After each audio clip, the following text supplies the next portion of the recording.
There's no drama, no fighting. You're married, you've been together for years, and maybe you've even raised children together. The love is still there, but the spark just isn't.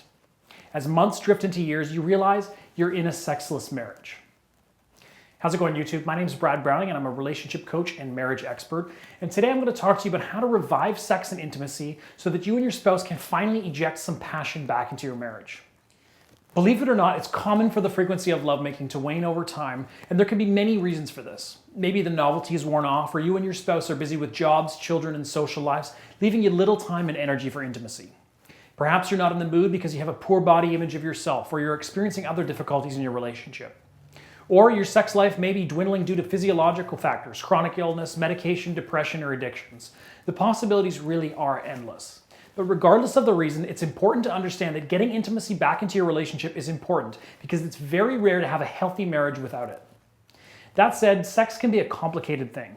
It's beautiful, it's fun, it's special, and it feels good, but it's also tied up with self-esteem, emotions, intimacy, health, and personal history. You could think of it as a simple act, but in reality, it could be the sole source of tension in your relationship.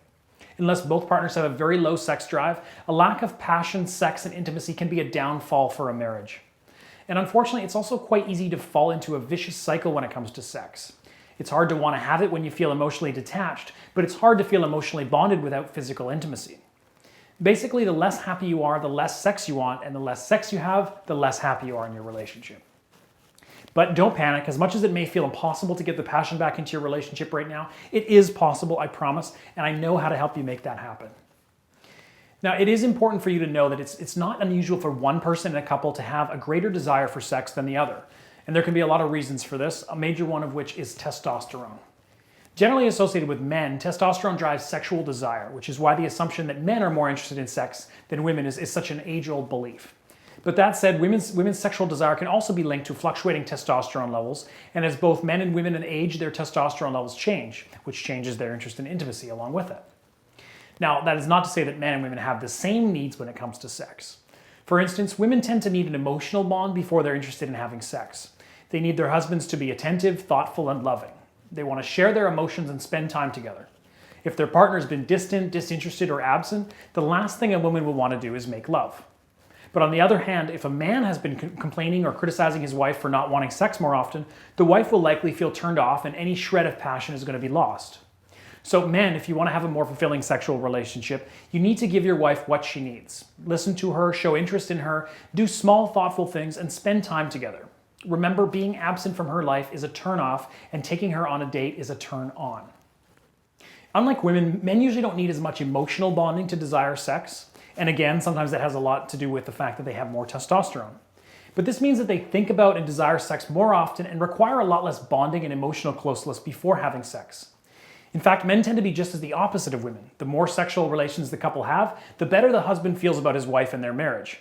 And since men's confidence is generally linked to being a good provider, by satisfying their wives sexually, they get their emotional bonding needs met by having sex.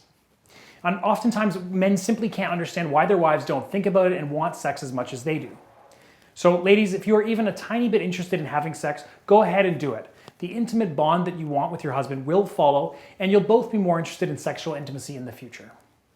As you and your spouse identify different problem areas in your relationship and work through them, you'll both likely start to become more comfortable with being physical and intimate with one another again. Give it time and be willing to move slowly. One common technique used for couples struggling with sexual intimacy is to hold off on intercourse and learn to appreciate and enjoy the other kinds of connecting first. So if your relationship begins to improve and you find that your sex life is still lagging far behind, don't be afraid to consult a sex therapist or a physician. And alternatively, you can also go to my website and watch the free video presentation on there. In that video, I reveal even more techniques on how you can revive that spark that you and your spouse shared when you first met. Just go to www.marriageguy.com to watch that free video presentation. That's marriageguy.com. So let's first talk about the initial steps that need to be taken if you're looking to rediscover your intimacy. First off, you need to be realistic. If you're looking for the incredibly magical and passionate sex that you and your partner shared on your honeymoon, then that's probably being a bit unrealistic. It's one thing to revive the sex and intimacy in your marriage, but it's another thing to reignite the butterflies that you and your partner shared when you were only just first getting to know each other. But that said, just because the honeymoon phase is over, it doesn't mean that you can't explore an entire new stage in your relationship. One of the most important things you can do to reach this new stage is to communicate with your spouse. So let's talk about that next step, the talk. Many couples fail to talk about sex because they get embarrassed and instead say nothing and hope that things are going to magically change. It's important to be open and honest with your spouse and face the fact that beating around the bush won't help change anything. Instead, try saying something along the lines of, "I'd like to spice up our sex life. We've fallen into some bad habits." Or you could say, "We need to have sex, the same as we do other things that are important to us. I think we should set aside time for it."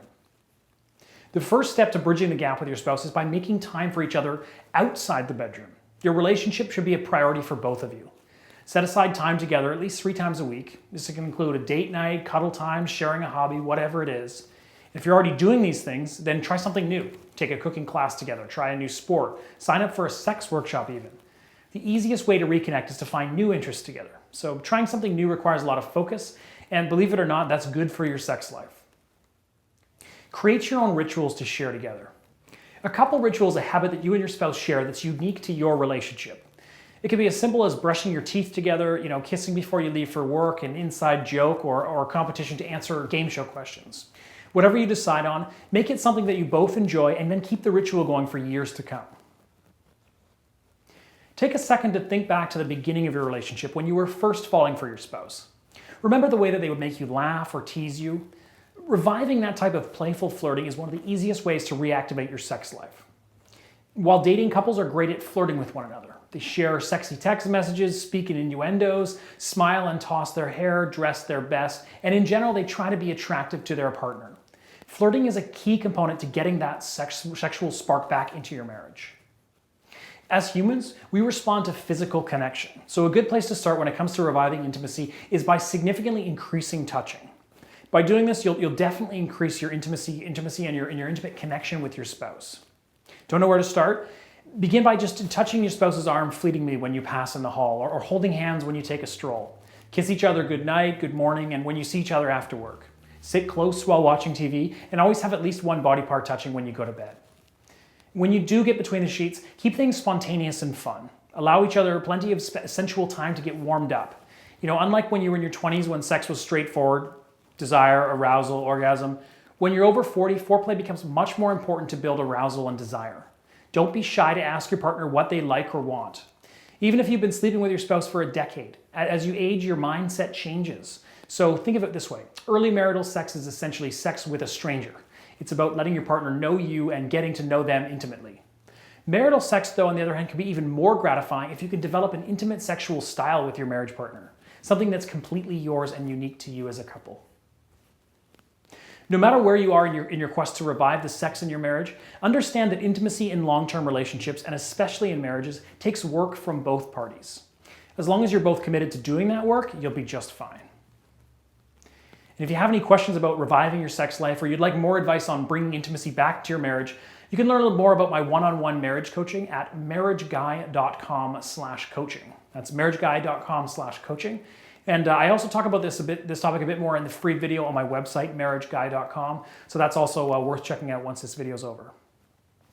Speaking of which, that is it for now. Thank you so much for watching my video. Hopefully you learned something new.